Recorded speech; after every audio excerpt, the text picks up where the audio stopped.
Hello and welcome student आज हम ये टेलर्स थ्योरम और लॉरेंट्ज सीरीज़ के क्वेश्चन हमने करने नहीं थे। वैसे चलो मैं करवा देता हूँ आपको, मे भी एग्जामिनर पूछ भी सकता है।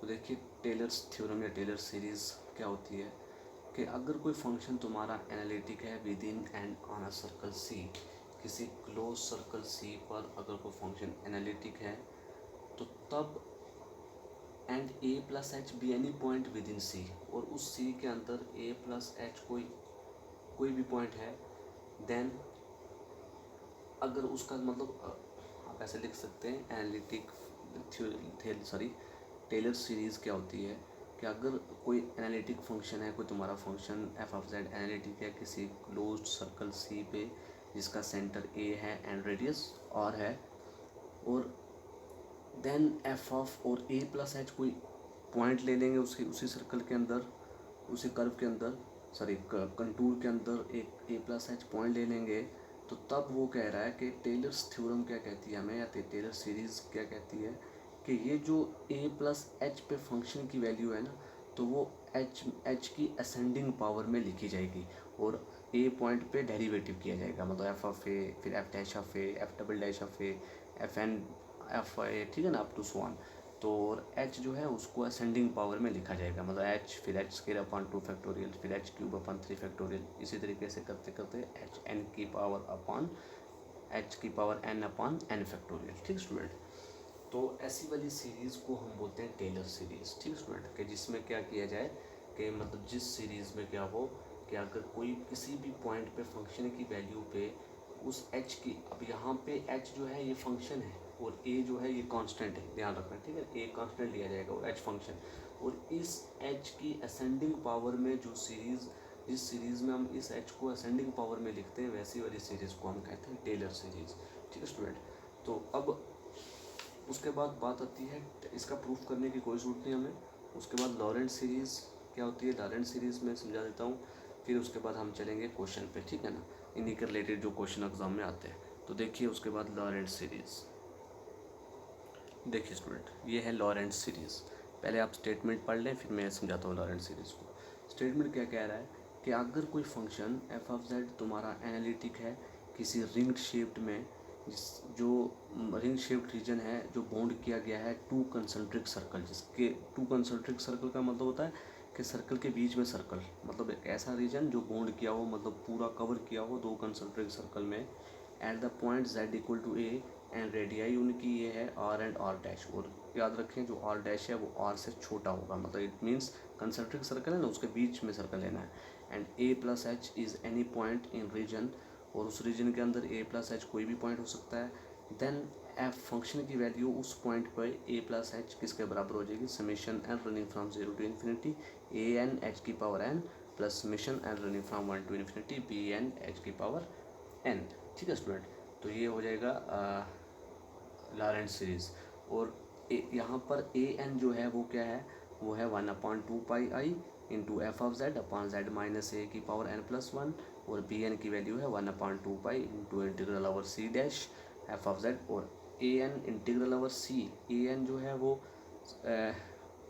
जो सी मैंने कंसंट्रिक सर्कल ली ना, जो मैंने सी सर्कल ली बड़ी उसके लिए है, और जो बी एन है वो छोटी सर्कल के लिए, ठीक है ना, तो उसमें इंटीग्रल की जो वैल्यू देती है वो छोटी सर्कल के लिए। तो ये बाकी बुक में लिखा हुआ आप लोग वहाँ से पढ़ सकते हैं। अब मैं इसकी स्टेटमेंट को, इसकी सीरीज़ को थोड़ा समझाता हूँ आपको ये क्या बोल रहा है। ठीक है, ये क्या कहता है, लॉरेंट सीरीज़ कह रहा है कि अगर दो कंसंट्रिक सर्कल ले, सपोज ये एक सी है कंसंट्रिक सर्कल ये, अब इसका रेडियस लिया बड़ी सर्कल का आर, ठीक है स्टूडेंट, और इसका रेडियस ले लेता हूँ सपोज आर डैश, और सेंटर दोनों का क्या है ए, एट पॉइंट ए, और ये सी है और ये सी डैश, ठीक है स्टूडेंट, और एंटी क्लॉकवाइज है, और ए प्लस एच कोई पॉइंट है उसी सी के अंदर, मतलब उस रिंग के अंदर, उस पूरी रिंग के अंदर ए प्लस एच कोई भी पॉइंट है, तो यहाँ तक के डिस्टेंस को हम स्मॉल आर से लिख लेते हैं। ठीक है स्टूडेंट, इस पॉइंट तक, इस पॉइंट से लेकर सेंटर तक के डिस्टेंस को मैं पॉइंट आर से लिख लेता हूँ। अब वो कह रहा है कि अगर कोई एफ ऑफ जेड अगर तुम्हारा एनालिटिक है in the ring shaped region, जो बॉन्ड किया गया है दो कंसेंट्रिक सर्कल में with centre at point z equal to a और radii r and r dash बताई हुई है, ठीक है ना, and a plus h is any point in the region, then इस पॉइंट के ऊपर फंक्शन की वैल्यू क्या होगी, मतलब f of a plus h, मतलब f of a plus H पे फंक्शन की वैल्यू क्या होगी, summation n running from zero to infinity a n into h की power n plus summation n running from one to infinity b n upon H की power n, ठीक है student. तो इस वाली सीरीज़ को हम कहते हैं लॉरेंट सीरीज़। अब हम ये बाकी डिटेल में आप बुक में पढ़ सकते हैं आराम से। अब हम चलते हैं भाई, इसकी कोई ज़रूरी नहीं है, इतना ये इम्पोर्टेंट नहीं है, मे बी आपको डेफिनेशन पूछ दे तो तभी मैं पढ़ा रहा हूँ आपको, ठीक है ना, अगर इम्पोर्टेंट ज़्यादा होता तो फिर मैं इसका विद प्रूफ भी करवाता हूँ आपको, ठीक है। अब हम चलते हैं एक्सरसाइज के क्वेश्चन पर। तो एक्सरसाइज का क्वेश्चन जो है ना वो मे बी 1-2 नंबर का कहीं से कोई क्वेश्चन पूछते वो मैं कह नहीं सकता, ठीक है ना, तो इसलिए मैं क्वेश्चन आपको 1-2 करवा देता हूँ, ठीक है। तो जैसे कि पहला क्वेश्चन है एक्सरसाइज का, पहला क्वेश्चन एक्सरसाइज 10A, ठीक स्टूडेंट। तो देखिए पहला क्वेश्चन क्या है, मैं लिखता हूँ इधर फिर उसका करवाता हूँ सोल्यूशन। ये है स्टूडेंट क्वेश्चन नंबर 1, कह रहा है एक्सपेंड कीजिए F of Z equal to 1/z-1 into z-2 in the region. Region जैसे कि क्लोज रीजन दिया था ना हमने पीछे, तो ये भी क्लोज रीजन है 1 और 2।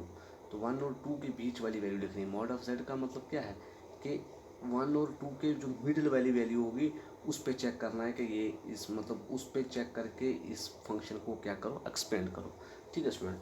तो देखिए आइए हम इसको एक्सपेंड करने का तरीका मैं आपको बताता हूँ किस तरीके से करेंगे इसको एक्सपेंड। देखिए स्टूडेंट सोल्यूशन, सबसे पहले मैं लिखूँगा कि या गिवन एफ ऑफ जेड किसके बराबर है 1/z-1 इंटू z-2, ठीक है स्टूडेंट। अब इस 1/z-1 z-2 को मैं लिख सकता हूँ, this implies 1/z-1 into z-2 को पार्शियल फ्रैक्शन में लिखना है, ठीक है ना। ऐसे वाले क्वेश्चन जो भी हैं टेलर सीरीज़ या लॉरेंट सीरीज़ के जो भी क्वेश्चन होंगे, सबसे पहले हम गिवन फंक्शन को किस में बदलेंगे, पार्शियल फ्रैक्शन में बदलेंगे। पार्शियल फ्रैक्शन में बदलने के बाद हम फिर जो गिवन कंडीशन दी होगी वो अप्लाई करेंगे, ठीक है स्टूडेंट। तो इसका पार्शियल फ्रैक्शन क्या होगा, 1/z-1 z-2 वो होगा a/z-1 प्लस b/z-2, ठीक है स्टूडेंट। ये हो जाएगा इसका क्या, पार्शियल फ्रैक्शन।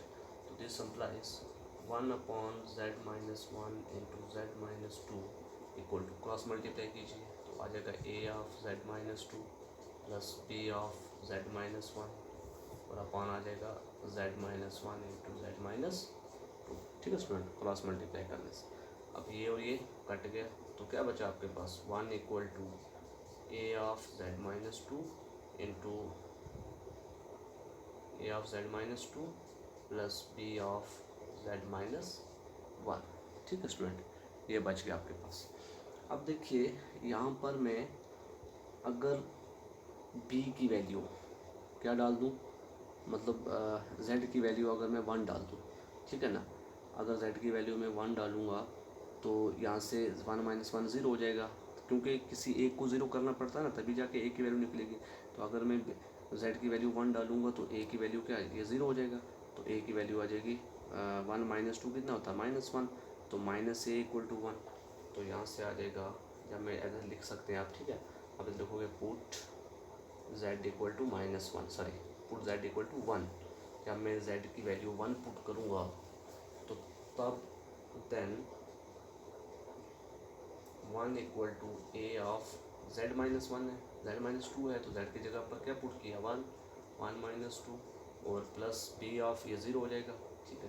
तो दिस इम्प्लाइज 1 इक्वल टू 1 - 2 -1 होता है तो -a, तो this implies a equal to -1, ये निकलेगी a की वैल्यू, ठीक स्टूडेंट। अब अगर मैं z की वैल्यू 2 पुट कर दूँ तो a वाला 0 हो जाएगा, तो b की वैल्यू आ जाएगी, तो 2 - 1 कितना होता है 1, तो b इंटू 1 b, तो b की वैल्यू आ जाएगी 1। आप लिखोगे put z equal to 2 then b equal to 1। अब a की वैल्यू निकलेगी, b की वैल्यू निकलेगी, ठीक है स्टूडेंट। अब a और b की वैल्यू पुट कर देंगे ऊपर, जो अभी हमने a अपन जो पार्शियल फ्रैक्शन लिखा था ना, a अपॉन जो भी लिखा था क्या, z-1 और प्लस b/z-2 लिखा था, उसमें पुट कर दो।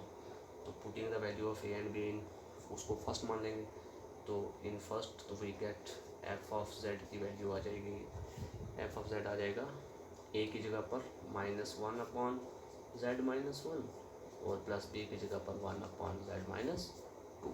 ठीक है स्टूडेंट, ये चीज़ आ जाएगी। ठीक, अब उसके बाद पहली कंडीशन, पहला जो रीजन बताया उसने वो अप्लाई करना है। वो क्या बोल रहा है, वो है for 1 is less than mod of Z is less than 2, ये कंडीशन सेटिस्फाई करनी है। तो वी हैव, देखिए स्टूडेंट, इस रीजन का क्या मतलब है कि मॉड ऑफ जेड जो है, इस मॉड ऑफ जेड का मतलब है कि ये जेड की वैल्यू वो वाली लेनी है हमने जो 1 और 2 के एग्जैक्टली बीच में आती है। भाई 1 और 2 के बीच में क्या आता है 1.5, तो 1.5 जब मैं इधर 1.5 जेड की वैल्यू इधर डालूंगा तो 1.5 में से आधा निकाल 1.5 में से एक निकलेगा तो पॉजिटिव हो जाएगा। जब पॉजिटिव होगा, जब आंसर पॉजिटिव हो तो तब हम क्या करते हैं, इस चीज़ को, इधर वाली चीज़ को, मतलब जेड वाले को बाहर निकालते हैं। इधर डालेंगे 1.5 तो नेगेटिव आएगा, जब नेगेटिव आएगा तो हम क्या करेंगे -2, मतलब 2 वाले को बाहर निकालेंगे। ठीक है स्टूडेंट, ये इस रीजन को समझे ज़रा, दोबारा मैं समझाता हूँ। इस रीजन का क्या मतलब है कि ये जो रीजन दिया है भाई ध्यान से समझना, ये जो रीजन दिया है ना मॉड ऑफ जेड, अब ये किस किस के बीच में, 1 और 2 के बीच में, ठीक है ना, 1 और 2 के बीच में। तो it means mod of Z का मतलब है कि वो वैल्यू मतलब एग्जैक्ट वैल्यू वो चूज़ करनी है जो 1 और 2 के बीच में आती है, एग्जैक्टली मिडिल टर्म। तो मिडिल में क्या आती है 1.5। अब ये 1.5, ये जो आपने एफ ऑफ जेड निकाला ना, इसमें 1.5 डाल देनी है जेड की वैल्यू। तो जब मैं 1.5 इधर डालूंगा तो आंसर पॉजिटिव आ रहा है, मतलब नीचे डिनोमिनेटर में आंसर पॉजिटिव आ रहा है। अगर रिजल्ट पॉजिटिव आए तुम्हारा, फिर आपने जेड वाला कॉमन लेना है। ठीक, नोट करना बात को,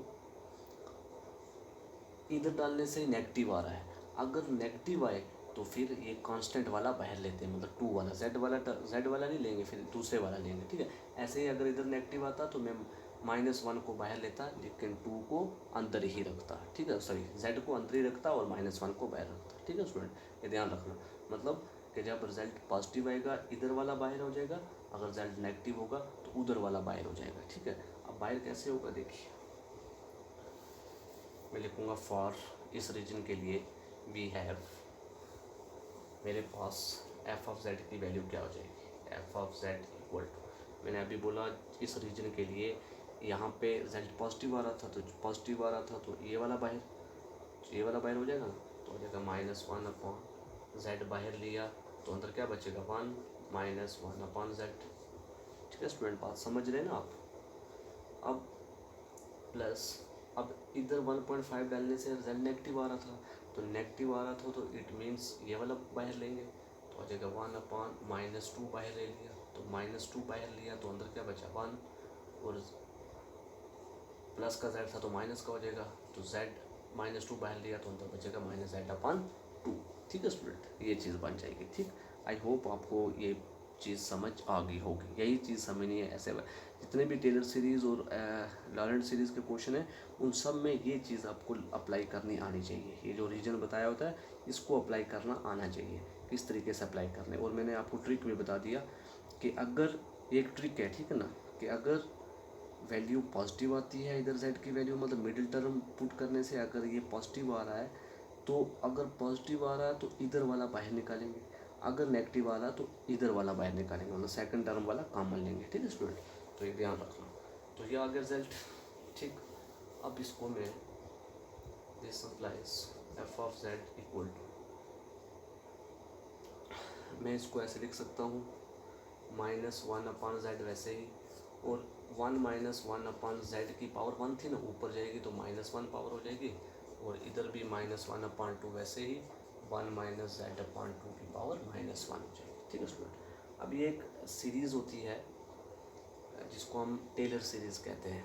तो क्या होती है 1 - 1 या 1 - d कर लो, ठीक है ना, 1 - d, तो नहीं 1 + d होता है। ठीक है, 1 + d की पावर -1 किसके बराबर होती है 1 + d, 1 प्लस, ठीक है ना, 1 + d प्लस d का स्क्वायर प्लस d का क्यूब, इस तरीके से। ठीक है, अब 1 की जगह पर 1 है और d की जगह पर -1/z है। ठीक है स्टूडेंट, तो ये चीज़ हो जाएगी। अब इस सीरीज़ में वो पुट करूँगा तो आ जाएगा -1/2 into 1 plus 1/z plus 1/z का स्क्वायर, ठीक है स्टूडेंट। इसी तरीके से 1/z का cube plus plus plus so on, ठीक। फिर प्लस प्लस माइनस माइनस हो जाएगा, -1/2 इंटू इधर भी 1 प्लस z/2, मतलब इधर d की जगह पर जो वैल्यू होगी, इधर d की जगह पर 1/z था तो 1/z का स्क्वायर, इधर d की जगह पर z/2 तो हो जाएगा z/2 प्लस z/2 का स्क्वायर प्लस z/2 का क्यूब, ठीक है ना, प्लस सो ऑन, ठीक स्टूडेंट। तो ये चीज़ हो जाएगी। तो this is the expansion of the given function F of z, ठीक स्टूडेंट। तो ये हमने एक्सपेंड करना था, वो हमने कर लिया, ठीक स्टूडेंट। आई होप आपको बात समझ आ गई होगी।